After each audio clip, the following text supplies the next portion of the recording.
The knock came before the roosters knew to crow, and Elias Carver had already heard her footsteps crunching through the frost-hardened earth from 30 yards away. He stood at his window, one hand bracing the rough-hewn frame, watching the dark shape of a woman move through the blue-black November morning of 1878, her breath rising in small clouds above her head, her hair catching the faint silver light of a half-hidden moon and giving it back as ice. She walked like someone who had already made up her mind about something hard, her chin level, her shoulders squared against the cold that had swept down from the Wyoming mountains and settled over Harlan County like a burial cloth. He had seen women walk that way before. He had buried one who had walked that way 3 years past on a hill east of town where the cottonwoods wept yellow every autumn without knowing why. He turned from the window before she reached the porch steps, crossed to the fireplace where the logs were already crackling with a generous orange heat, and settled his hat on his head. He did not know who was coming to his door at this hour, and he did not particularly care. He only knew that whoever it was had walked a long way through a cold that had frozen the water in the trough outside solid as iron, and that a person did not do that unless the need was real. The knock was 3 solid raps. Not frantic, not weak, deliberate, like someone knocking on a door they were not sure would open but who intended to be heard regardless. Elias pulled the door back. She stood on his porch in a wool coat that had seen several hard winters, the collar turned up against her jaw, her dark hair rimed white with frost at the temples and along the crown where the cold had settled most deeply. Her eyes were gray-green, the color of sage in early spring, and they met his without flinching, though he could see the exhaustion behind them as clearly as he could see the frost on her hair. She was perhaps 30, perhaps a year or two past it, with fine lines at the corners of her eyes that came not from age but from squinting against too much sun and too much grief. She held a wrapped bundle against her chest with both arms, and from that bundle came the faint, thin sound of a sleeping child's breathing. "I am sorry for the hour," she said. Her voice was steady. It cost her something to keep it that way, he could tell. "I was told in town that you are Elias Carver, that you have a barn." "I do," he said. "My name is Clara Sullivan. I have a daughter who is 3 years old and sick with fever, and my wagon broke its axle 6 miles back on the Miller Creek Road. I walked here because your neighbor, Mr. Pettigrew, told me last month at the trading post that you were a decent man. I'm hoping Mr. Pettigrew was right." Elias looked at her for 2 full seconds, long enough to see that she was shaking, that the frost on her hair was not decoration but evidence of hours in the open air, that the bundle in her arms was indeed a small child wrapped in every spare garment the woman likely owned, and that her boots were soaked through at the toes. "Come inside," he said, and stepped back from the door. She crossed the threshold without hesitation, which told him she was either desperate enough not to care about propriety or wise enough to know that propriety was a luxury for people who were not standing in freezing temperatures with a sick child. He suspected it was both. The fire filled the room with golden warmth, and he watched her exhale the moment she felt it, a long, shuddering breath that she tried to make quiet. She went straight to the fireplace and knelt beside it, adjusting her grip on the child so that the small face was turned toward the heat. Elias closed the door behind her and latched it. He moved to the back of the room where he kept a second blanket on the chest at the foot of his cot, brought it forward, and draped it over the woman's shoulders without asking. She glanced up at him with something in her eyes that was not quite gratitude and not quite suspicion, but lived in the complicated territory between the two. "How long has she had the fever?" he asked, crouching to her level so he could see the child's face. The girl was small and pale, her cheeks flushed with the particular red of a high temperature, her dark lashes fanned against her face in sleep. She looked like her mother around the brow and mouth. "Since yesterday morning," Clara said. "It broke a little at noon and I thought we were past the worst of it, so I kept driving. Then the axle went and it came back strong after sundown." She pressed the back of her wrist to the girl's forehead. "She is hotter than she was an hour ago." "What is her name?" "Maggie." All right. He rose and crossed to the shelf near the stove where he kept a tin of dried willow bark. He had learned from the doctor in Harlan that willow bark tea would bring a fever down, had kept it on hand since the winter 2 years past when half the cattle ranches in the county had children laid up with influenza. He filled the kettle and set it over the heat. The tea will help. I want her to take a few sips as soon as she is awake enough. Clara watched him move around the cabin with an expression he could not quite read. It was careful, that expression, measuring. You were already dressed, she said, and the fire was already burning. I sleep light, he said, not a full answer but true enough. You heard me coming. I heard something moving, figured it was either a person or a deer, and a deer does not knock. Something crossed her face that was almost a smile. It did not quite make it, but it tried. He brought her a cup of coffee from the pot that had been sitting warm on the stove, and she took it with both hands and pressed it against her palms as though the warmth were medicine for her as well. He pulled his wooden chair close to the fire and gestured for her to take it, and she transferred the child to her lap as she settled, tucking the blanket he had given her more firmly around the small shoulders. You said your wagon broke 6 miles back, he said, settling himself on the edge of his cot. Where were you headed? Larimer, she said. I have a sister there, Martha Holt. Her husband runs the general store on the main road. She paused, warming her hands around the coffee cup. We left Cheyenne 4 days ago. I thought I could make the drive in 3, but the roads were worse than I expected after the freeze. You were driving alone, 6 miles of mountain road in November. I have been driving alone for 2 years, she said, and there was no self-pity in it. Only the flat statement of fact that a woman makes when she has ceased being surprised by her own survival. Since my husband died, Elias said nothing. He knew better than to offer condolences at that particular moment, when the information had been delivered as a simple piece of biographical data rather than an invitation for sympathy. He had learned in the years since his own grief that sometimes people mentioned their dead out of necessity rather than emotion, and the kindest response was to receive the information quietly. How did you come to be in Cheyenne? He asked instead. Tom worked for the railroad, she said. We went out there from Missouri in '74 when they were laying the line west of Laramie. He was a surveyor, good one. She sipped the coffee.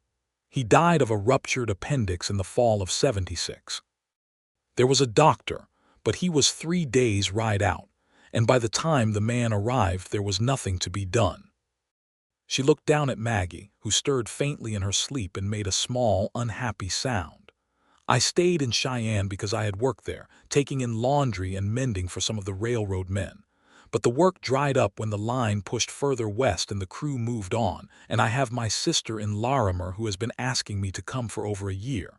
So here I am. Here you are, he agreed. The kettle began to whistle. He rose and prepared the willow bark tea, steeping it strong, and then cutting it with a little water and honey from the jar on his shelf to make it more palatable for a child. He brought it to Clara, and she roused Maggie gently, coaxing her awake with soft words and the promise of something sweet to drink. The girl woke slowly, her eyes glassy and dark with fever, and she looked at Elias with the fearless curiosity of a small child who has not yet learned to be cautious of strangers. Who are you? She asked, her voice hoarse. My name is Elias, he said. I live here. Oh, she said, apparently satisfied, and turned back to the cup her mother was holding for her. He watched Clara coax the child to drink, patient and steady, making small encouraging sounds when Maggie resisted and waiting without frustration when the girl turned her face away. There was a practiced ease to it, the ease of a woman who had done this alone many times before, who had long since stopped waiting for someone to share the small, difficult work of keeping a child alive and well. It made something in his chest pull in a direction he had not felt it pull in a very long time. He looked away and found something to busy himself with at the stove. Outside, the wind picked up and moved around the corners of the cabin like a living thing looking for a way in. The fire crackled and threw its light against the walls. Maggie finished most of the tea and fell back into sleep against her mother's chest, and Clara sat with her in the fire-lit warmth and let her eyes close for a moment before she caught herself and opened them again. "You do not have to stay awake," he said. "I am fine. You walked 6 miles in freezing cold carrying a sick child. You are not fine. You are exhausted." She looked at him from across the fire. "I do not know you." "No," he said, "but you knocked on my door." A pause. "Long enough for the fire to snap twice." "I did," she said. "My cot is yours. I will sleep in the chair. The child will be warmer and more comfortable on a proper bed." He rose before she could argue and pulled the cot closer to the fire, straightening the blanket. "There are 2 more blankets in the chest. I will get them." "Mr. Carver." She said his name in a way that had a question inside it. He stopped and looked at her. "Why are you being this kind?" she asked. Not suspicious exactly, but careful again, measuring again. He thought about that for a moment, not because the answer was complicated, but because he wanted to give her an honest one. "Because it is what a person does," he said. "And because when my wife was dying 3 years ago, a man in this county sat up through 2 nights with me and never once made me feel like a burden. I have been looking to repay that debt to the universe ever since." He paused. "Also, it is too cold outside for philosophy, and your little girl needs sleep." Something changed in her face. The wariness did not disappear, but something behind it shifted, the way a door shifts when someone on the other side changes their weight.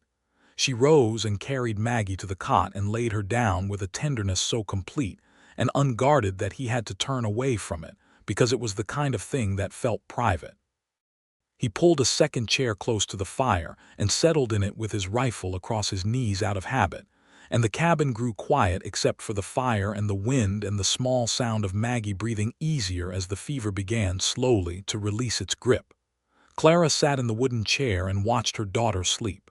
After a while she said, very quietly, "Thank you, Elias Carver." "You are welcome, Clara Sullivan," he said. The night moved around them, and neither of them slept, though neither of them would admit it. By the time the sky outside began to shift from black to the deep gray blue that preceded a Wyoming dawn, Maggie's fever had broken. Clara pressed her wrist to the girl's forehead for the 4th time in an hour, and exhaled a breath that seemed to come from somewhere very deep inside her, from a place where she had been holding everything tightly for hours. Elias had made fresh coffee and was standing at the window watching the light change over his east pasture. His horses were beginning to move in the paddock, dark shapes against the gray morning, their breath rising in white plumes above the fence line. "She is cooler," Clara said. "Good. She will sleep for a while more, I think. Let her." He heard the woman rise from her chair, heard her cross the room. She appeared at his side at the window and looked out at the morning with him for a moment before she spoke again. "I need to go back for my wagon," she said. "Or at least for my things. I left the mule tied to a tree back there. She cannot stay tied all day in this cold." "I will go," he said. "Give me the location and I will ride out after breakfast and bring the mule back and retrieve what I can from the wagon." "I am not going to let you do that." "Clara." He turned to look at her. In the gray morning light, she looked younger than she had appeared at the door, and more tired, and the frost had melted from her hair and left it dark and slightly damp at the temples. "Maggie is not well enough to travel. You cannot leave her here alone, and you cannot take her back out in this cold. I am going to ride out and tend to your mule and bring your belongings back here, and then we are going to make breakfast and figure out the rest from there. It is not complicated." She stared at him. "You are a very direct man. I have found that it saves time." A pause. Then quietly, "The mule is named Frances. She is brown with a white star on her forehead, and she bites if you come at her from the left side." "I will approach from the right," he said. He saddled his horse, a steady bay gelding named Colt who had been with him for 7 years and never shied at anything in his life, and rode out into the morning that was cold enough to make his eyes water and bright enough now to show him the tracks of Clara's long walk in the frost. He followed them back along the Miller Creek Road, 6 miles of frozen ruts and white-rimed brush, until he found the wagon tilted to one side in a shallow ditch where the axle had given way. The mule Frances was tied to a pine tree a few yards off the road, still standing, still warm under her coat, and she turned to look at him with an expression of profound irritation that he found entirely reasonable given the circumstances. He approached from the right, as instructed, and she permitted this with only moderate suspicion. He untied her and looped her lead to his saddle, then turned his attention to the wagon. The axle was cracked clean through on the right rear side. It would need a new one before the wagon was fit to use again, and that was a job for the wheelwright in Harlan, which was 12 miles in the other direction from Larimer. He evaluated the load in the wagon bed, which consisted of 2 trunks, a crate of kitchen items wrapped in cloth, a smaller box that clinked softly when he moved it and probably held preserves, and a rocking chair roped to the side slats. He transferred what he could to the mule's back, secured the trunks with rope, loaded the smaller box into his saddle bag, and left the rocking chair and the heavier crate with a branch propped against them to mark their location. He would come back with the wagon for those. He rode back in better light than he had ridden out, the mule plodding alongside with stolid endurance. The sun was fully up by the time he reached his own property, pale and winter-white in a pale sky, and when he came around to the front of the cabin, he could smell something cooking from inside. He unsaddled Colt and settled Frances in the barn with grain and water and a fresh pile of hay, and she regarded these offerings with the calm satisfaction of an animal who has decided to forgive someone. He took her expression as a good sign. When he came inside, he found that Clara had made biscuits from the flour in his tin and was frying salt pork in his cast-iron pan, and Maggie was sitting up on the cot wrapped in 2 blankets, watching her mother with large, interested eyes that had lost the glassy fevershine and were simply dark and bright and curious again. "You found Frances?" Clara asked without turning from the stove. "In the barn," he said. "She has grain and water. Did she bite you?" "No, you must have impressed her." She glanced over her shoulder. "Sit down, there is coffee." He sat at the table and took the coffee she had poured and watched her move around his kitchen with a competence that he noticed and appreciated. She had found his things without asking, had not rearranged anything that did not need rearranging, and had somehow produced a breakfast that smelled considerably better than anything he would have made for himself on a Tuesday morning in November. Maggie slid off the cot and came to the table on small, unsteady legs, trailing the blanket behind her. She climbed up onto the second chair and looked at Elias with her mother's gray-green eyes, which were, he realized, rather extraordinary eyes to encounter across a breakfast table at this hour of the morning. "Mama said you have horses," Maggie informed him. "3 of them," he said, "and now a mule. Can I see?" "After you eat," Clara said, settling a plate in front of her daughter with the ease of someone who has said that particular phrase several thousand times, "and after you are properly warm." Maggie accepted this with the philosophical resignation of a child who knows that conditions will be placed on interesting things. She picked up a piece of biscuit and began to eat with serious concentration. Clara sat down across from Elias and they ate together in the particular comfortable silence that belongs either to people who have known each other a very long time or to people who, for reasons neither of them yet understands, fall into each other's rhythms with suspicious ease. The fire crackled. The morning light strengthened outside the windows. Maggie ate most of her biscuit and a small piece of pork, and then announced that she was done and wanted to see the horses. After breakfast, while Clara cleaned the plates, Elias took Maggie out to the barn in a borrowed coat of his that came down past her knees and was comically, endearingly large. She walked beside him with great seriousness, holding his hand because the path was icy, and he adjusted his stride to hers without thinking about it. She stopped at the fence of the paddock and gripped the top rail with both hands and looked at his horses with an expression of pure, concentrated delight. "That one is the biggest," she said, pointing at his draft mare, a dapple gray named Juniper. "That is Juniper," he said. "She is the oldest too. She was here when I came." "What about the brown one?" "That is Colt." "He does not look like a colt." "He did when I named him." She considered this seriously. "What about the black one?" "That is Duchess. She is 3 years old." "Like me," Maggie said. "Exactly like you," he said. She thought about this for a moment and appeared to find it satisfying. "Can I pet Juniper?" He lifted her up and held her close to the fence, and Juniper, who was a mare of immense and elderly dignity, came over at her own speed and permitted the child to press one small palm against her velvety nose with an expression of gracious condescension. Maggie looked like she might expire from joy. He set her down and watched her babble at the horses in the particular earnest way that small children address animals, and he thought about Clara in his cabin washing his dishes, and he thought about the long walk she had made through the frozen dark, and he thought about Tom Sullivan, who had died of a ruptured appendix in the fall of '76, while his wife and daughter were 1,000 miles from anywhere they had started. And he thought, not for the first time in his life, about how thin and strange the line was between surviving and not. When he brought Maggie back inside, Clara had tidied the cabin with the same quiet competence she brought to everything, and she was standing at the window looking out at his land with an expression he could not read from behind. "It is good land," he said. She turned. "It is. How long have you been here?" 6 years. I came out from Kansas in '72. He hung his coat and Maggie's borrowed coat on the peg by the door. "I had a wife. We built the cabin together. Ruth." He said the name the way he always said it, plainly and without ceremony, because he had found that was the only way that did not hurt. "She died of fever in the winter of '75.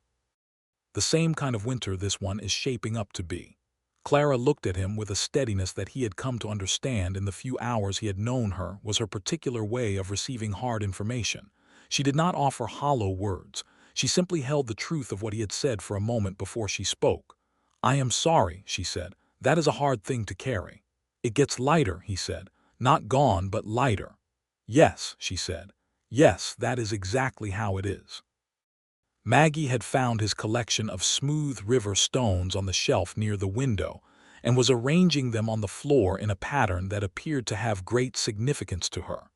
The fire burned steadily. Outside, the wind moved through the bare cottonwoods along the creek. They spent the morning in a careful, comfortable proximity, circling around each other in the small space of the cabin, the way two people do when they are still deciding what the other person is. Elias brought in firewood. Clara mended a tear in Maggie's coat hem that she had apparently been meaning to attend to for some time, her stitches small and even. He found a loose board on the front step that had been meaning his attention for a month, and spent an hour outside fixing it. And from inside, he could hear Maggie talking to herself over the river stones and Clara's occasional quiet responses. In the early afternoon, after Maggie had eaten soup and taken a nap and woken pink-cheeked and considerably more like herself, Elias saddled the draft horse Juniper and hitched her to his own wagon and drove back out to the Miller Creek Road to retrieve the rocking chair and the crate he had left behind. He brought them back and unloaded them into the barn for storage, and by the time he was done, the sky was already beginning to purple at the edges with the early dark of a November afternoon. He found Clara at the woodpile behind the cabin, splitting kindling with a hatchet she had located somewhere, working with a steady, practiced efficiency that told him she had been doing this task for years. He watched her for a moment before she heard him. "I was going to do that," he said. "I know," she said, not pausing, "but I am not a guest. I am a woman whose wagon broke down." She set another piece on the block and split it cleanly. "There is a difference." "Is there?" "To me there is." She straightened and looked at him. "Mr. Pettigrew in town. Will he know where to find a wheelwright? Chester Amos keeps a shop at the north end of Harlan. He is the man for wagon repairs." "I will need to speak with him."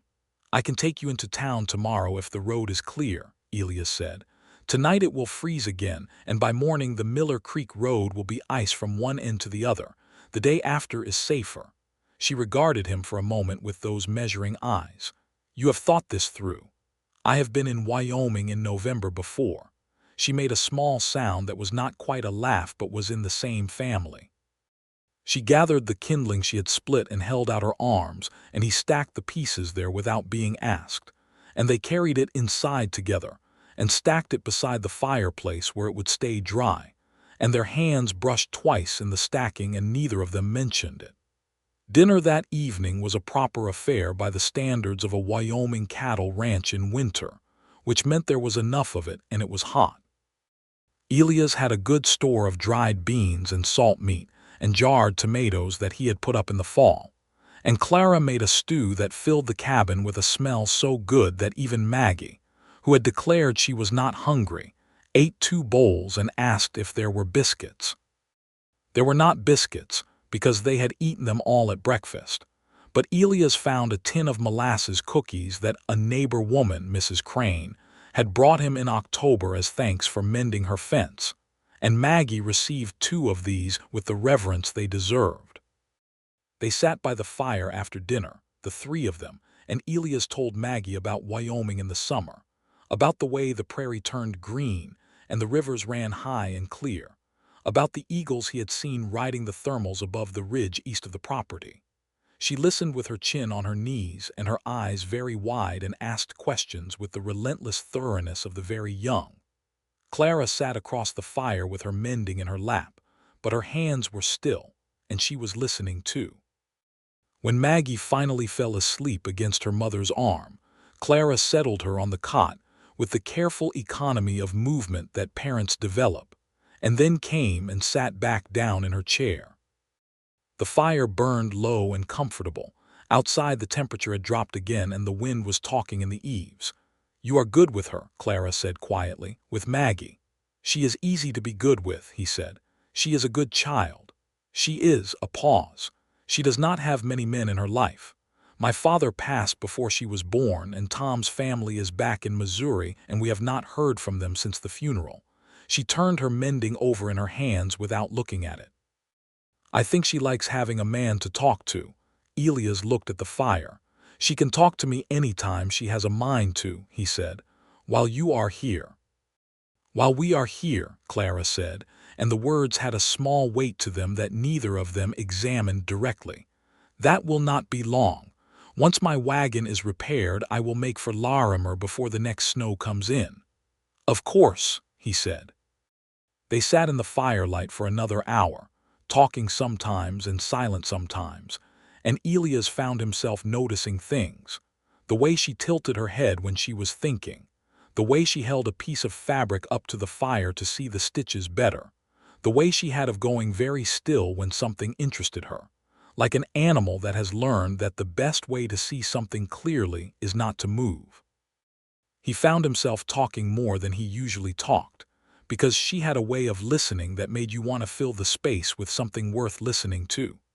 He told her about Harlan County, about the cattle ranchers and the smaller farmers, and the way the town had grown in the 6 years since he arrived, about the railroad coming through and the arguments it had started, and the money it had brought and the trouble that had followed the money, as trouble always did. He told her about the Shoshone families who had been pushed out of the valley 3 years past when the territorial government ran the removal, and how that had sat wrong with him and still did, how the land had been theirs before it was anyone's, and how the men who had taken it had done so with pieces of paper and a great deal of self-congratulation and very little honesty.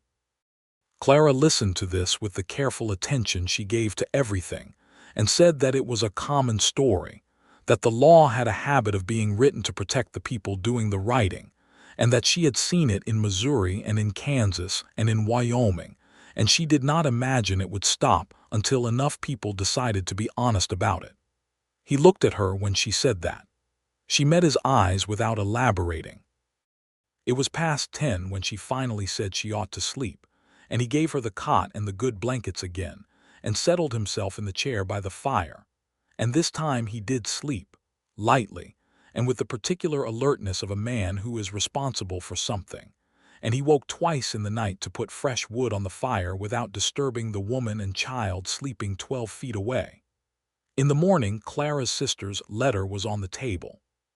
She had taken it out of her coat the night before to dry it, and he had not noticed until now. He could see the handwriting on the front, neat and slightly hurried, and the Larimer postmark from 2 months past. He did not read it. He left it where it was and went to tend the animals. 2 days passed before the Miller Creek Road was safe enough for the drive to Harlan, and those 2 days had the quality of something set apart from ordinary time, the way a fever dream is set apart, or a storm.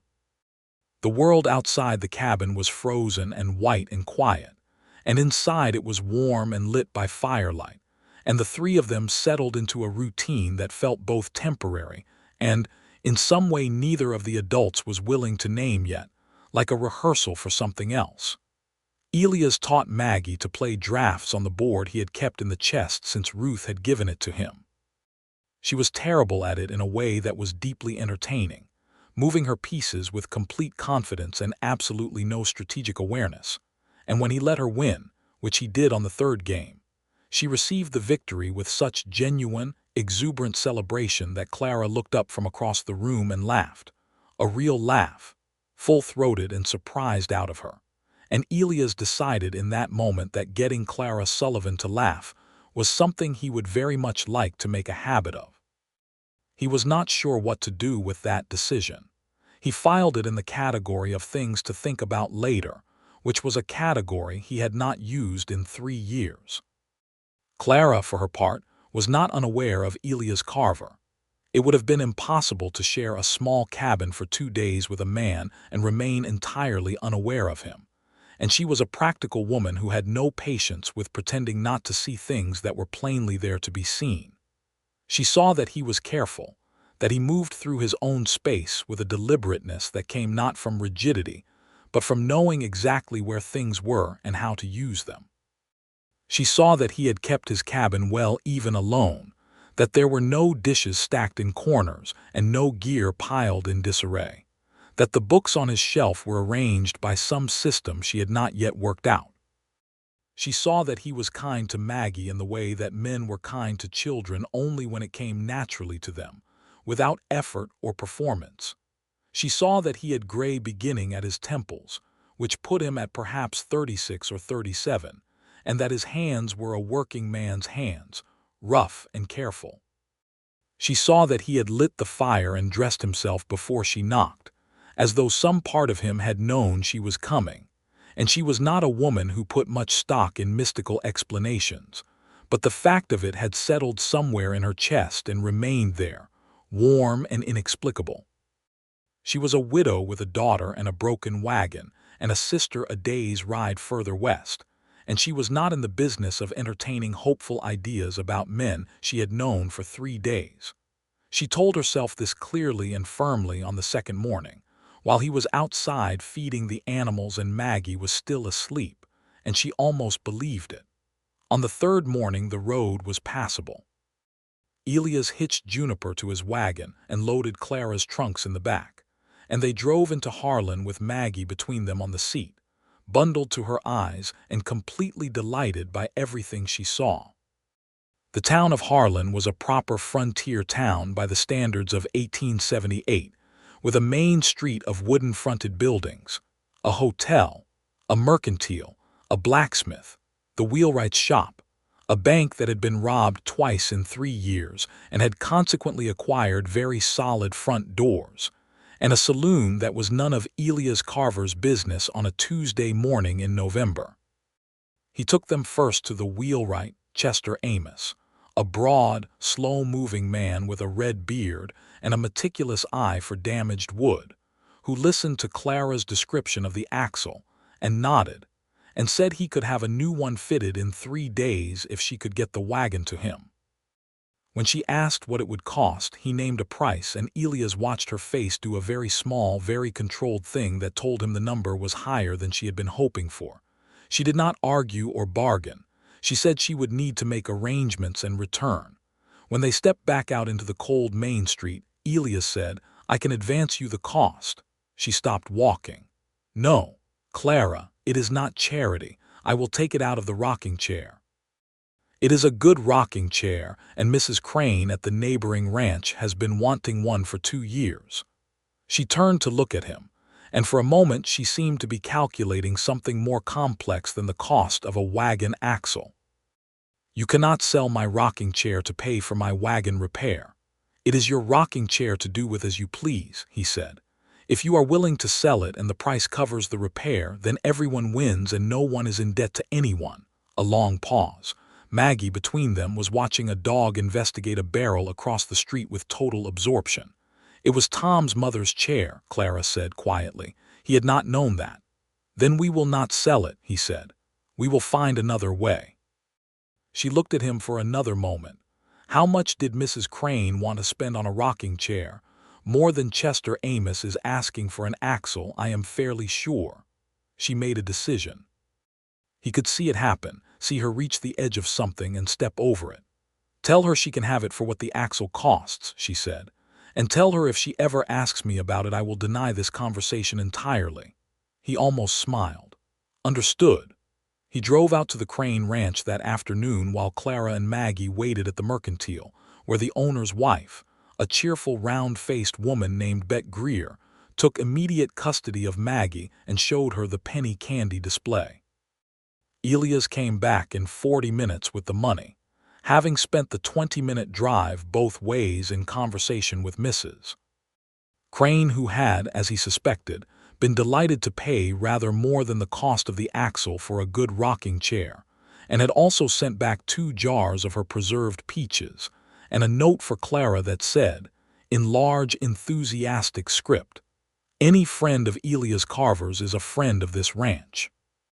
He paid Chester Amos and arranged for the wagon retrieval, and then he found Clara in the mercantile selecting a length of wool fabric in dark blue, and when she saw him, she read his expression accurately and closed her eyes for one small moment of relief before she opened them again and said, "Thank you.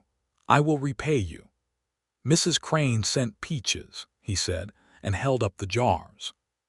Something warm moved across Clara's face, something that took a moment to resolve itself into the same expression he had noticed by the fire at night, the one that lived in the space between gratitude and trust.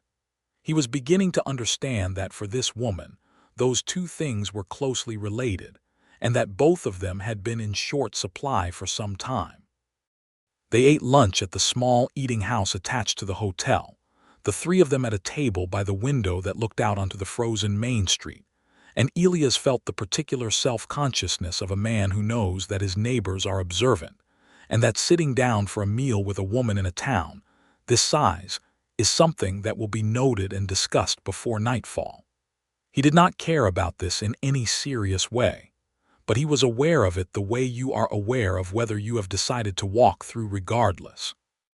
Old Gerald Fitch from the hardware store waved at him through the window and gave him what could generously be described as a knowing look. Elias waved back without expression. "The whole town will be wondering about you," Clara said, watching this exchange with amusement. "The whole town wonders about everything," he said. "It is a small town in November. Wondering is all there is to do. Will it be a difficulty, people knowing you had a woman and a child at your cabin?" He looked at her directly.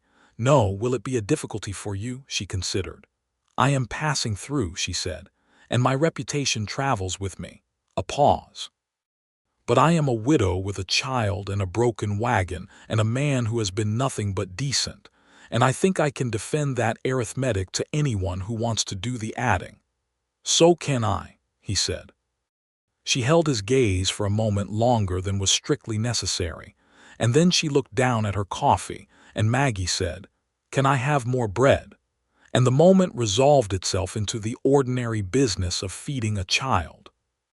They drove back to the ranch in the late afternoon, the wagon tracks on the Miller Creek road visible ahead of them in the hardened snow, and Maggie fell asleep between them with her head against Elias' arm, and he drove one-handed and kept the other arm still so she would not wake, and he thought about the way the day had felt, how it had felt like something he had not had in a long time, which was not being alone.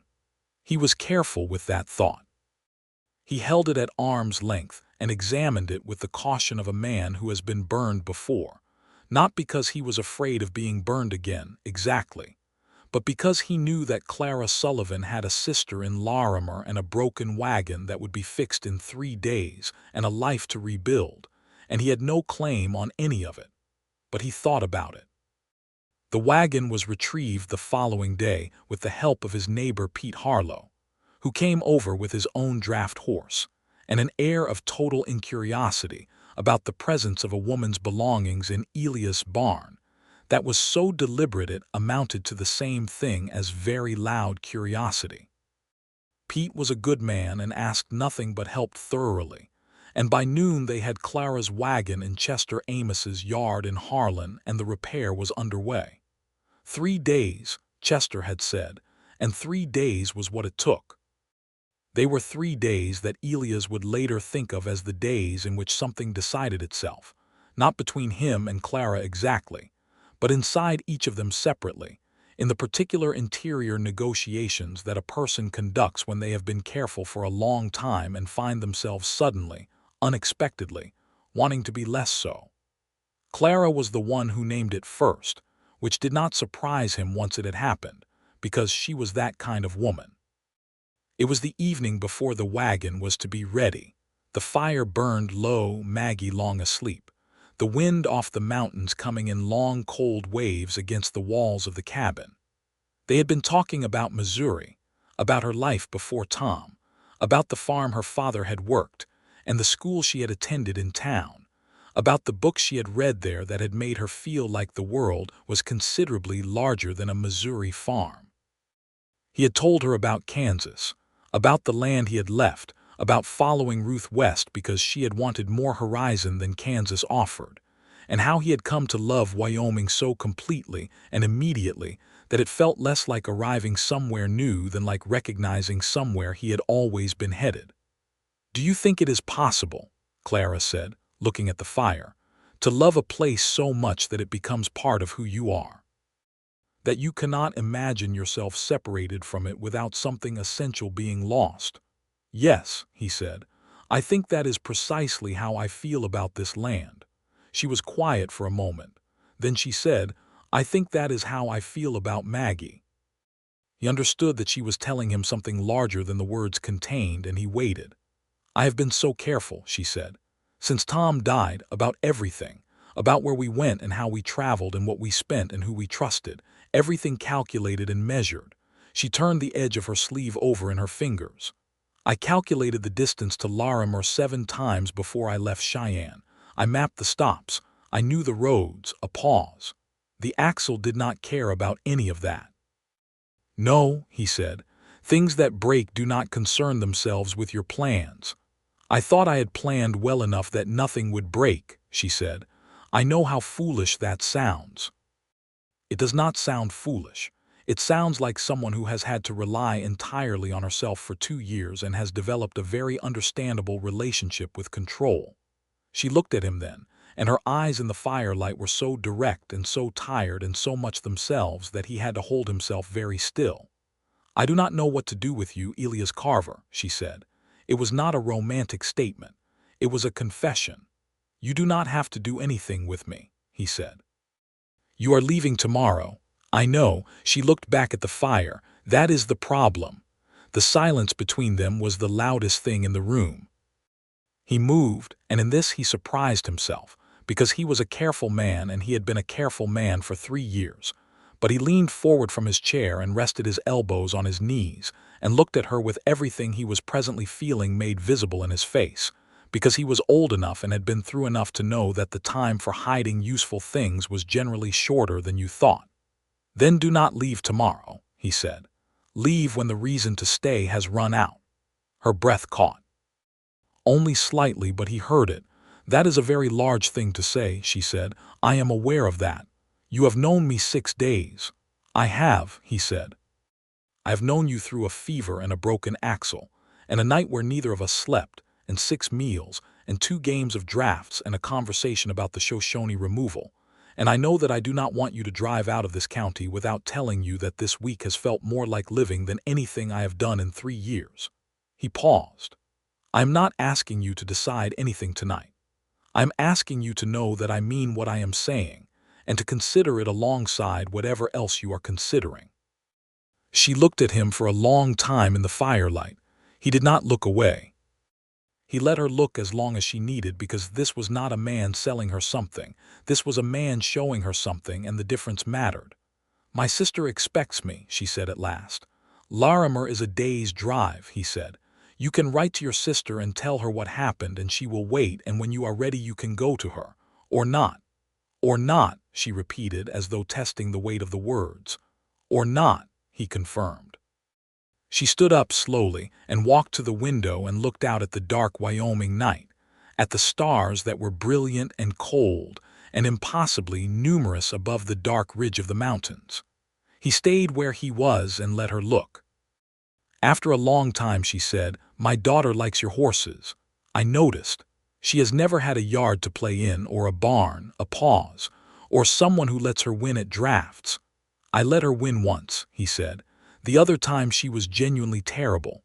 She turned from the window and looked at him, and this time the thing that moved across her face was not careful or measuring. It was warm and unguarded and honest, the way her face had looked in the firelight when she exhaled the relief of Maggie's broken fever, when something she had been holding was released.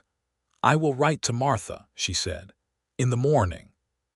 He nodded and breathed and said nothing, because nothing was the right thing to say. She went to bed, and he sat by the fire until it burned down to coals, and he thought about Ruth, because it seemed right to think about her, and he asked her in the particular internal conversation that he had with her from time to time whether this was all right, whether moving was all right, and he heard her answer the way he always heard her, not in words but in the quality of the silence that followed the question, which was peaceful. He slept well that night for the first time in a long time. Clara wrote to Martha the following morning, a letter that took her 3 attempts to compose and that said, in its final form, that she had been delayed by mechanical misfortune and an unexpected kindness, and that she would come to Larimer in the spring, and that she was well and Maggie was well, and she hoped Martha would understand. She sealed the letter with the particular decisiveness of someone who is going to commit to a decision before they can talk themselves out of it, and Elias took it into town with his weekly mail and sent it on its way. The wagon stayed at Chester Amos's yard for the winter. They paid him a modest fee to keep it safe, and Clara's trunks remained in Elias' barn, and Maggie's things were moved from the barn to a corner of the cabin that became, over the following weeks, distinctly Maggie's corner, with her river stone collection, and a doll she had been traveling with, and a small wooden box that held her particular treasures. The winter in Harlan County in 1878 was a hard one, as Elias had predicted. The snows came in December with serious intention and stayed, and the cold that settled over the valley was the kind that killed poorly prepared livestock and unprepared travelers, and made even prepared settlers very respectful of their fireplaces. The 3 of them spent it together in the cabin and in the barn, and in the routines of a working ranch in winter, which were repetitive and physical, and had the specific virtue of being too demanding to leave much time for idle worry. Clara worked. This was not something he had asked for or expected, though he should perhaps have predicted it from everything he knew of her. She did not treat the cabin as a temporary shelter, but as a place she was responsible for, and she brought to its maintenance the same thorough efficiency she brought to everything. She baked bread twice a week, a skill she had that was considerably superior to his own, and the cabin smelled of bread from Tuesday to Friday every week of that winter, which was something that he had not had since Ruth died, and which did something very specific to the inside of his chest every Tuesday when he came in from morning feeding. She helped him with the accounts on the nights when the wind was too fierce for conversation, sitting at the table with the ledger between them, and asking questions about the ranch's financials with the direct intelligence of a woman who had been managing her own survival on limited resources for 2 years and knew exactly how numbers worked. She told him things, over the long evenings of that winter, about Tom, about who he had been, his laugh and his ambition, and his genuine gift for reading landscape that had made him a good surveyor, about her childhood in Missouri, about her mother who had died when Clara was 16 and left her the de facto manager of the farm, and her younger brother Jacob, who now lived in St. Louis and wrote to her once a year, about the things she had wanted when she was 18 and the world had seemed like it would keep opening outward, teaching, perhaps, or the kind of writing she had seen in the newspapers that made you feel that someone somewhere understood exactly what you were experiencing. He told her his things in return, about Kansas and his father who had been a hard man but an honest one, about the years before Ruth when he had worked for other men's ranches and saved and planned and wanted his own land with a hunger that surprised him when he thought about it now. About the way grief had worked in him after Ruth died, how it had not hollowed him out the way he had feared, but had, in some way he still did not entirely understand, taught him to pay closer attention to what mattered. In December, before Christmas, he drove her and Maggie into Harlan for the community Christmas gathering at the church, which was a small white building that had been the most ambitious structure in the county when it was built and now merely looked charming. The whole county came, or the part of it that could make the roads, and Clara wore her dark blue wool dress and had pinned her hair up, and the women of Harlan who were not already Clara's friends became her friends in approximately the first 20 minutes, which he watched from across the room with the particular pleasure of seeing someone be received well by people whose good judgment he trusted. Mrs. Crane found him by the punch bowl and looked at him with small, bright eyes over her cup and said, "Elias Carver, you have been hiding something from us."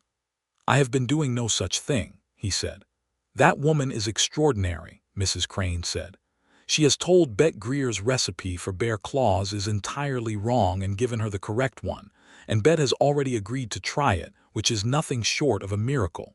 She has the makings of a proper Harlan County woman." "She is her own kind of woman," he said, "which is considerable." Mrs. Crane looked at him. "Yes," she said, "I can see that you think so." He did not dignify this with a response, but he found Clara across the room, and she was laughing at something one of the Harlow women had said, laughing with her whole face, and he thought that Mrs. Crane was not wrong. Christmas came and went with the modest celebration available in a frontier county in winter, which was nevertheless, in its way, sufficient.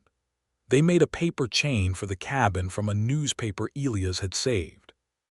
Maggie received a wooden horse that he had carved in the evenings over 3 weeks when Clara and Maggie were asleep, working by firelight with a knife and his father's wood block, which he had not used in years. And when Maggie unwrapped it on Christmas morning, she held it against her chest with both arms the way her mother had held her on the porch in the frost, and said, "Mr. Elias," in a voice that required the entire room to have something in its eyes.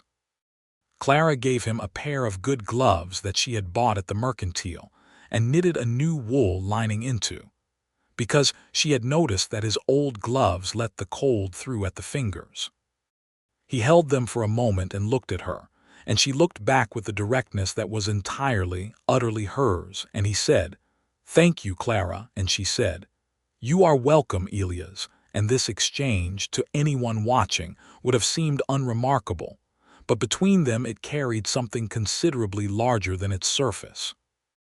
January was the hardest month, as it always was in Wyoming, the cold at its most absolute, the days at their shortest, the work of keeping livestock alive and pipes from freezing a constant physical enterprise. They worked side by side through it, and somewhere in the exhaustion and the cold and the shared labor the careful distance between them closed itself, not dramatically but steadily, the way a river closes the distance to the sea. He kissed her for the first time in February, on a morning when the temperature had risen above freezing for the first time in 6 weeks, and everything was dripping, and the world smelled of cold water and possible spring. And it happened at the barn door when they had both come from feeding, and she was telling him something about the accounts, and stopped in the middle of a sentence because he was looking at her in a way that made the sentence unnecessary, and he said, "May I?" And she said yes, without hesitation, and it was quiet and unhurried and tasted of winter coffee and felt, to both of them, like something that had been a long time coming and had arrived in exactly the right moment.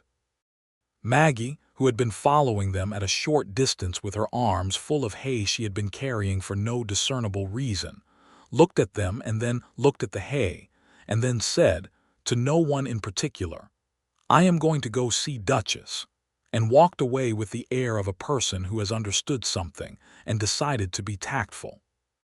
They both laughed, still close enough together to feel it, and Clara pressed her face against his coat for a moment, and he put one hand at the back of her head and held her there, and the winter dripped and shone around them. He asked her to marry him in March, when the first green was beginning to appear along the creek banks, and the mountains were still white above, but the valley was starting to breathe again. He asked her in the evening after Maggie was asleep, sitting at the table with the last of the winter's coffee between them, and he did it without great ceremony, because ceremony was not the language either of them spoke best. He said that he was aware it was not a simple thing to ask, that she had a sister she had not seen and a life she had been building separately, that he would not hold her to it if she found the idea impossible, but that he loved her and had, he thought, since some time in the middle of December, and that he wanted to marry her if she would have him. She looked at him for a long time. He had learned to wait out her looking. "You love me," she said, as though confirming a fact. "Very much," he said. "And Maggie." And Maggie, he said it without qualification because he did not feel any. "She is part of you. She is part of whatever this is." Clara was quiet for another moment. Outside, the creek was running again. They could hear it from the cabin, the first liquid sound after the long silence of freeze, and the frogs had not started yet, but the water was moving. "I loved Tom," she said. "I want you to know that. It was real and I am glad of it." "I know," he said, "and I loved Ruth. I am glad of it too." "I was not sure I would ever be here again," she said, "in this particular place." She paused, and the creek ran outside and the fire crackled. "Wanting something for myself, not just for Maggie or for survival, but for me." "And do you," he asked, "want something for yourself?" She met his eyes. "Yes," she said. "You, Elias Carver, I want you." He reached across the table and took her hand, and she curled her fingers around his, and that was that. They were married in April, in the small white church in Harlan, with the whole county again in attendance, because the whole county had decided over the winter to have an opinion about this, and the opinion was uniformly favorable. Maggie wore a white pinafore that Clara had made, and carried a bunch of yellow wildflowers that she had found at the creek bank that morning with the triumph of discovery, and she stood beside her mother at the altar with a gravity that was genuine and slightly comic and entirely touching. And when the minister asked if anyone had reason to object, she looked around the room with the same thoroughness she had applied to Elias River stones, apparently prepared to address any objections personally. There were none. Clara wore the dark blue wool dress, with a length of white lace at the collar that Mrs.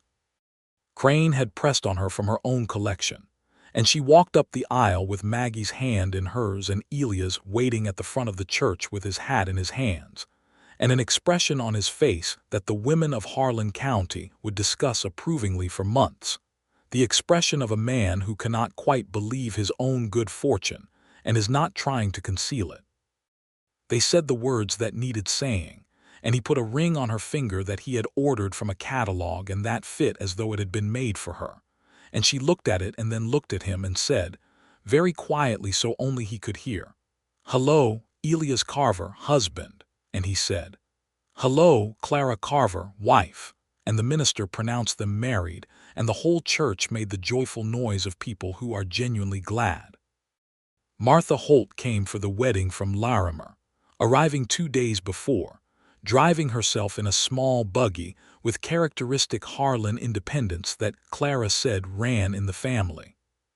She was a slightly taller version of Clara with more laughter in her face and a husband, Robert Holt, who was a quiet, solid man who took to Elias immediately, and spent the evening before the wedding at the Carver Ranch talking cattle prices and fence problems, with the focused pleasure of a man who has not had a good practical conversation in some time. Martha spent the same evening with her arms around Clara at the kitchen table, talking in the particular language of sisters who have been apart too long, and Elias and Robert took their coffee outside and did not hurry back. Martha pulled him aside on the morning of the wedding before Clara was ready and looked at him with gray-green eyes that were identical to her sister's and said, She does not trust easily. You should know that, though I suspect you do." "I do," he said, "and she carries more than she lets on, always has." "I know that too." Martha looked at him carefully. "You are going to take care of her." "I am going to stand beside her," he said. "She takes care of herself." Martha's face opened into a full, genuine smile. "Good answer," she said. "Now go get married." Summer came to Harlan County with its full generosity, the mountains shedding their snow into the creeks, the valleys going green and then golden, the sky an improbable blue that made Maggie tip her head back and stare at it with her arms out, turning slow circles in the yard until she fell down laughing.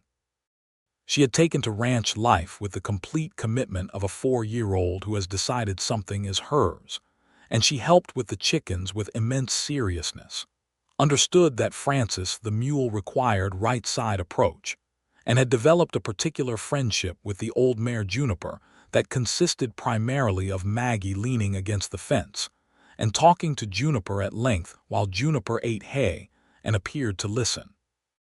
Elias expanded the vegetable garden that summer because Clara had opinions about the kitchen garden that he respected as considerably more educated than his own, and together they put in 3 long rows of corn and a bean bed and a kitchen herb section near the back door that Clara tended with the focused pleasure of someone cultivating something that belongs to them. The cabin smelled of dried herbs all summer and into fall, and he would remember that smell for the rest of his life. He rode the range in the summer mornings, and she rode with him sometimes, Maggie before her on the saddle, the 3 of them moving through the high pastures in the early light while the dew was still on the grass, and the hawks were riding the first thermals of the morning. She was a good rider, better than she had suggested, and she learned the land the way she learned everything, thoroughly and with specific attention to detail, until she knew every draw and fence line and water source on the property as well as he did.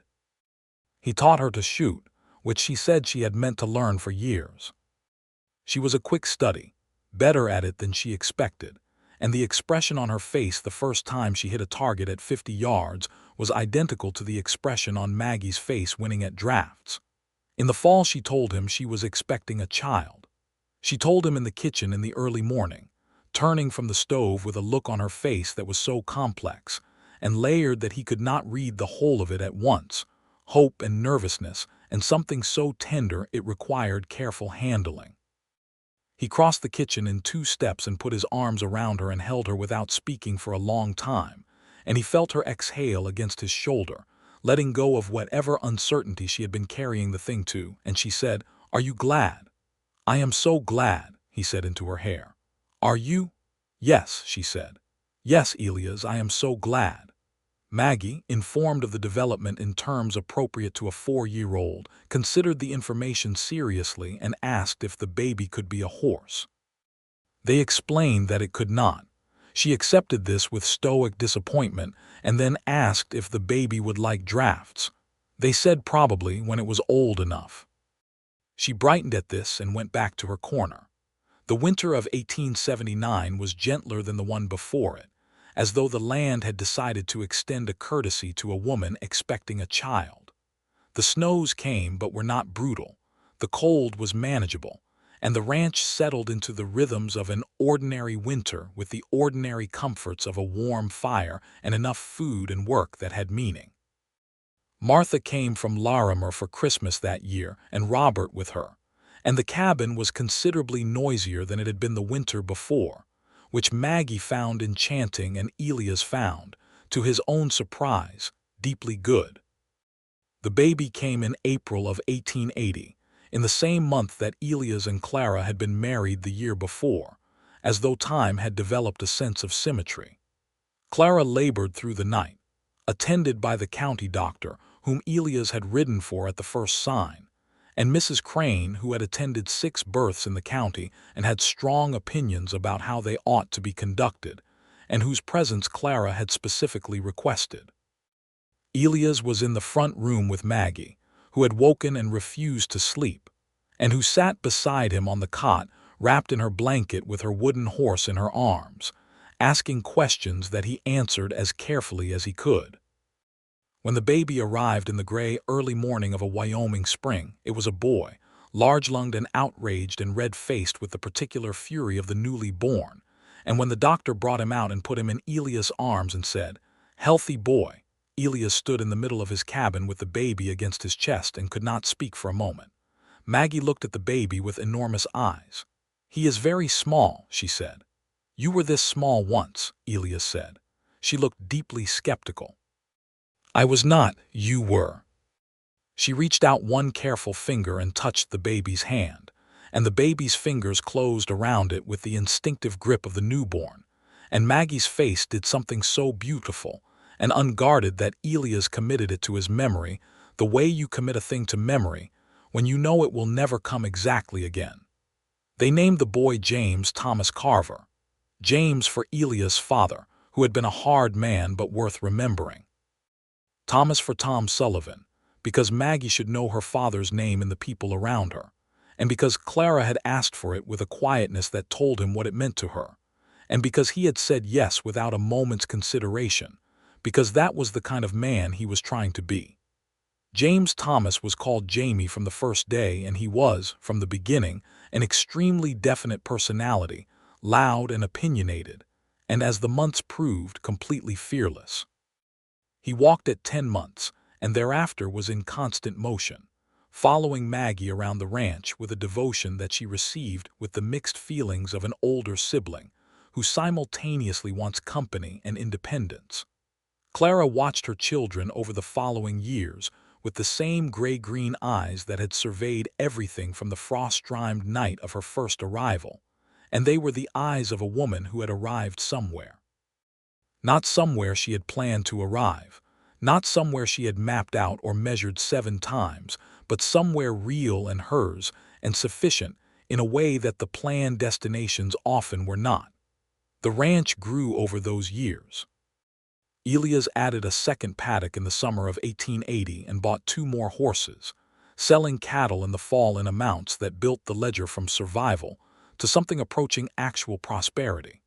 He hired a hand in the spring of 1881, a young Shoshone man named Will Sage who had grown up near the county and knew the land better than anyone Elias had met, and who worked with a skill and care that made him invaluable inside of a month. Will ate most of his dinners at the Carver table and taught Maggie 3 words of his language every week and explained to Jamie, when the boy was old enough, about the land and the water and the animals in the particular way of someone who had been taught to understand belonging as relationship rather than ownership.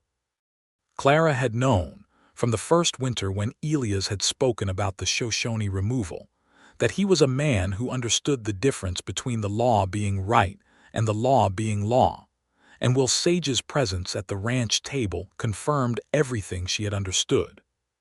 She asked Will questions with genuine curiosity and listened to his answers with genuine respect, and the 3 of them had conversations over dinner that covered ground most of Harlan County preferred to leave undisturbed. In the fall of 1882, with Jamie walking and talking and Maggie at 8 years old reading everything she could get her hands on, Clara told him one evening that she had been thinking about the school situation. "There is no proper school in this county," she said, sitting across the table from him with the lamp between them. "The nearest is in Harlan, and the Harlow children walk 4 miles each way, and in winter half of them miss weeks at a time."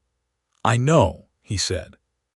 "I have been teaching Maggie here," she said, "and I have been teaching Will to read, which he asked for and which he is doing quickly, and Mrs. Harlow asked me last month if I would consider working with her children too." She looked at him.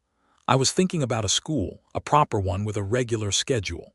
"Where?" he said. "Here, in the barn, in the months we do not need the full space, or we could build a room onto the cabin." He thought about it for a moment, turning it over. Then he said, "What do you need?" She looked at him with the clear, steady gaze of a woman who has spent 3 years watching a man be exactly who he said he was. "You to say yes," she said. "Yes," he said. They built the schoolroom the following spring, a single proper room attached to the east side of the cabin with 2 windows and a proper wood floor and a blackboard that Elias ordered from the catalog in Cheyenne. Clara taught there from September through March every school year. 7 children in the first year and 11 by the third, seated on the benches that Pete Harlow and Elias built together one Saturday in August, with considerable argument about the proper height for a child's bench and eventual compromise. Well, Sage came to evening lessons twice a week, and within 2 years was reading the newspaper with the careful pleasure of someone who has found a new country inside the alphabet. The school was not, technically, official. Harlan County had no formal school board and no budget for teachers. Clara taught because she wanted to, took no formal payment, though several of the ranch families brought her things over the course of the year, firewood and preserved food and labor, in amounts that they seemed to have calculated with some care. She was called the school teacher, and she did not mind the name. Martha and Robert came every Christmas, and in the summer of 1883 they came with a new baby of their own, a girl they named Clara in her sister's honor, which required the original Clara to pretend she was not moved by this, and everyone to pretend they could not see that she was.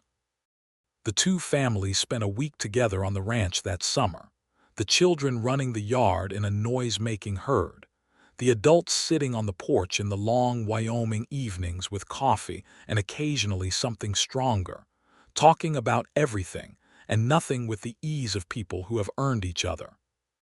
On a night late in that summer, with the children in bed and Robert and Martha asleep in the extra room they had added in the fall of 1881, Elias and Clara sat on the porch together in the dark.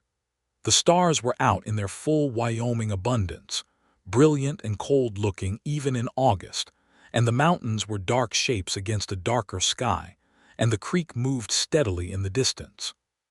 Clara leaned against him, her head on his shoulder, the way she had been leaning against him for 4 years, with the particular ease of a body that has found its preferred position and stopped looking for alternatives. "Do you remember," she said, "the night I knocked on your door?" "I remember," he said. "I was so frightened," she said. "I was not going to let you see it, but I was." "I know you were," he said. "You were also the bravest person I had encountered in a considerable time." She was quiet for a moment. "You were already dressed," she said, "and the fire was already burning." "I had heard something," he said. "I told you. You told me you slept light." She tilted her head back and looked at the stars. "I have thought about it many times, that you were already up. That the fire was already there, warm and ready." She paused. "It felt like being expected, not by you specifically, but like the night had been arranged somehow, like something was already in place." He thought about this, the way he had thought about it in the years since, the way it had become part of the story they told each other about themselves. "Maybe it was," he said. "Or maybe the night was cold and I sleep light and the fire was there because fires in November are there by necessity, and the result was the same either way." "The result was the same either way," she agreed. He put his arm around her and she settled further into him, and the porch held them both, and the night moved around them the way the night does when it has nothing particular to accomplish. "Are you happy?" he asked. He asked her this sometimes, not from insecurity but from the genuine wish to know, from the understanding that happiness was not a destination but a current condition that deserved checking on. "Yes," she said. "Elias, I am so happy." "Good," he said. "So am I." In the spring of 1885, Clara came to him in the kitchen in the early morning with the same look on her face she had worn when she told him about Jamie, the layered, complex look of hope and nerves and something so tender it required careful handling. He looked at her over his coffee cup. "Again," he said. The smile that broke across her face was the best thing he had seen that week, and it was a good week. "Again," she said. He stood up from the table and went to her and put his hands on either side of her face and kissed her the way he had been kissing her for 4 years, with full intention and complete sincerity, and she held onto his wrists with both hands and kissed him back the same way. "Boy or girl?" she said against his mouth. "Either," he said. "Both, all of it." She laughed and pressed her forehead to his jaw, and he put his arms around her, and they stood in the kitchen of the cabin, they had built together from what he had started and what she had brought to it. While outside, the spring morning came in through the window, and the mountains were beginning to show patches of green above the snow line, and the creek was running full and clear in the distance. The third child was a girl, born in December of that year, which gave them a girl of 10, a boy of 5, and now a girl who arrived in a December snowstorm with the same unapologetic volume that Jamie had, and promptly made her presence known to every person within earshot. They named her Ruth Elena Carver, Ruth for the woman Elias had loved and lost, Elena for Clara's mother who had died when Clara was 16, and whose name Clara had not given to anyone yet, waiting for it to be right. Clara looked at Elias when she said Ruth Elena, and he said yes, in a voice that was rough at the edges, and she held his hand through the naming the way she had held his hand at the altar. Maggie, at 10, was deeply invested in the baby, with a passion that extended to wanting to hold her at every opportunity and narrate her activities to anyone who would listen. Jamie considered the new baby for a full day before announcing that she was all right, and then largely ignoring her in the preoccupied way of 5-year-old boys who have important things to do in the yard.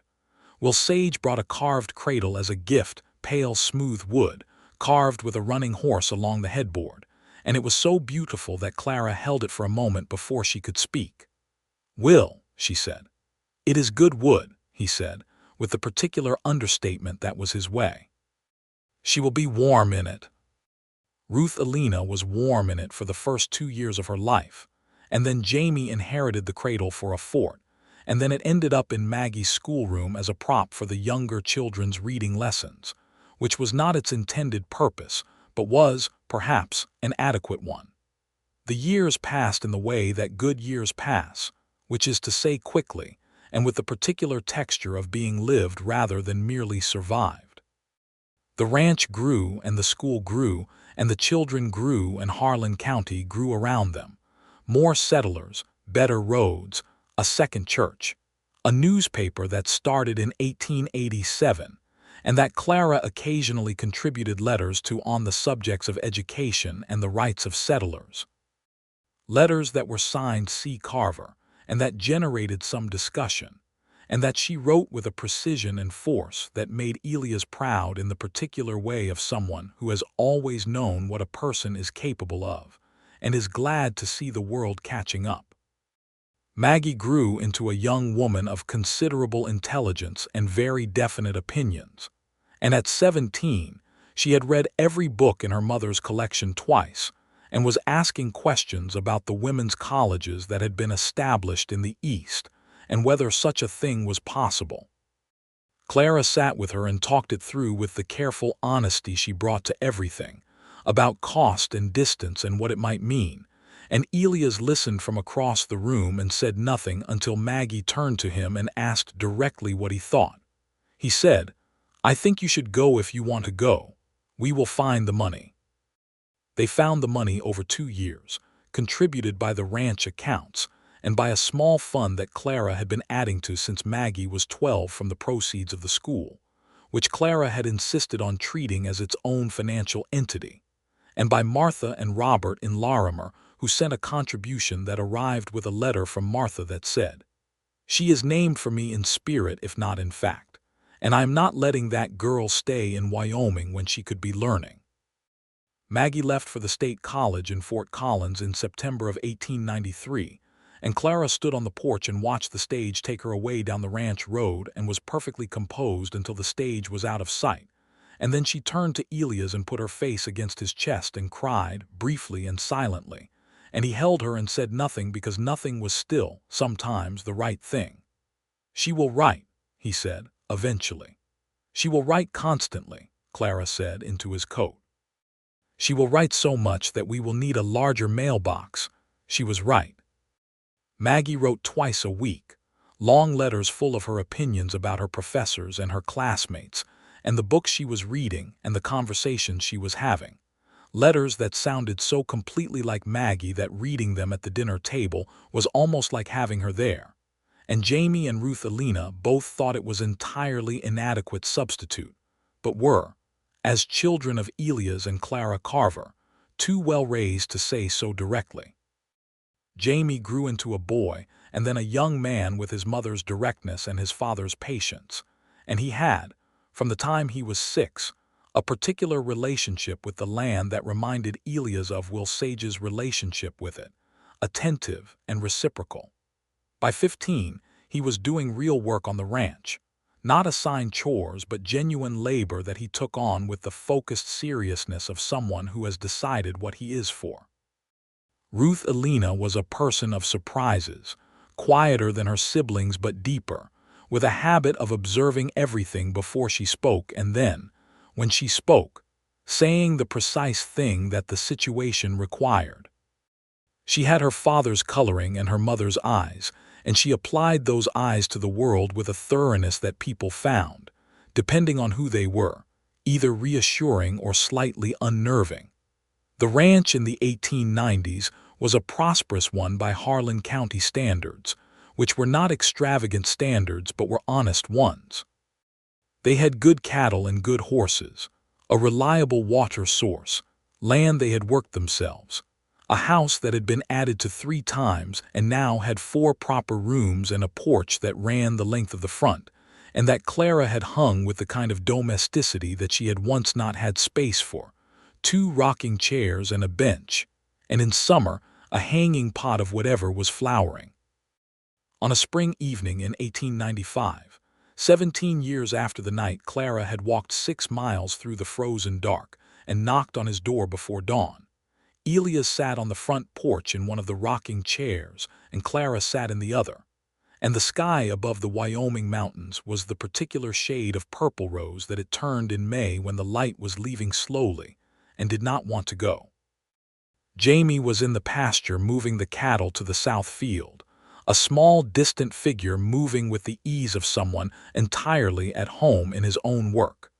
Ruth Elena was inside reading, which was where she generally was when she was not outside being thorough about something. Clara rocked slowly and looked at the mountains and held her coffee cup. "Do you know what day it is?" she asked. He thought. "Saturday," he said, "in May." "Mid-May," he said, and then he remembered because he always remembered, though sometimes it took a moment to place. 17 years ago, he said, "give or take a few months to the wedding," she said. "But the night, the frost, the door," she paused, rocking. 17 years. "Yes," he said. She was quiet for a moment.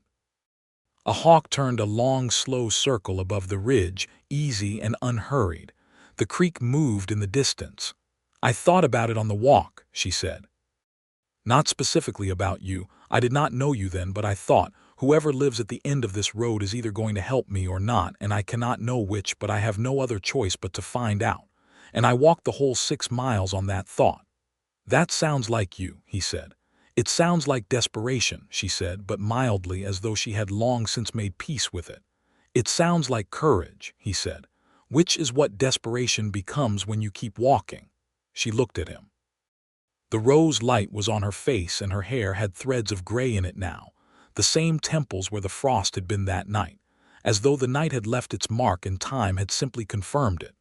Her eyes were the same gray-green they had always been, sage in early spring, and they held him with the same directness they had held him across the firelight of that first night, careful and measuring, and he knew, seeing him truly.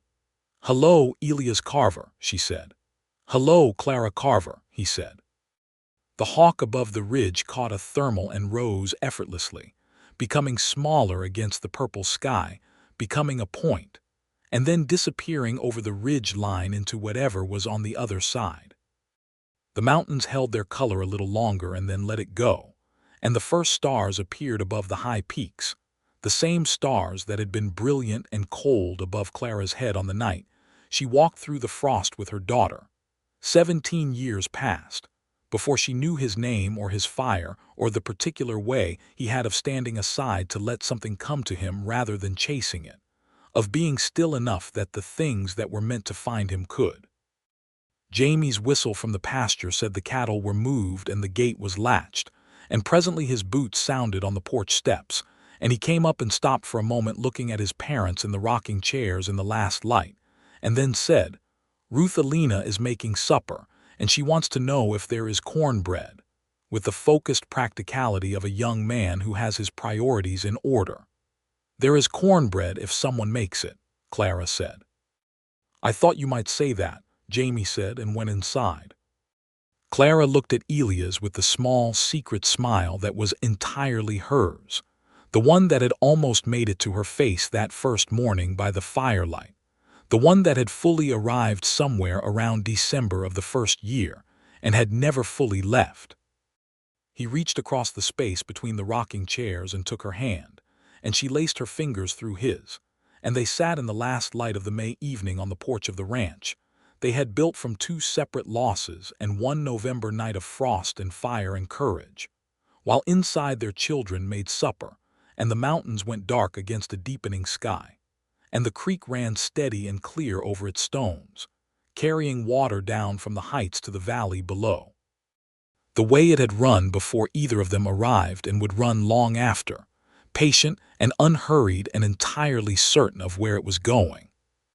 He thought about the fire he had lit that night before dawn, the one that had been burning when she arrived, and he thought that it had not gone out since, not once in 17 years, and he did not mean only the fire in the hearth, though that fire too had burned through many cold winters and shone its light into the dark many times, and he thought that some fires, once started, simply did not go out. If you were careful with them and fed them steadily, and kept the drafts from killing them before they had a chance to catch, and he held his wife's hand in the last light of the Wyoming spring and was, as completely and without reservation as he had ever been anything, glad. Inside, Ruth Alina called out that supper was ready, and Clara stood and smoothed her dress and looked down at him with those gray-green eyes and said, "Come in, husband." He rose and went in, and the door closed behind them against the evening cold, and inside the lamp was lit and the supper was on the table and the family was gathered, and the fire in the hearth was burning warm and steady, as it had been for 17 years, as it would be for all the years that were still to come.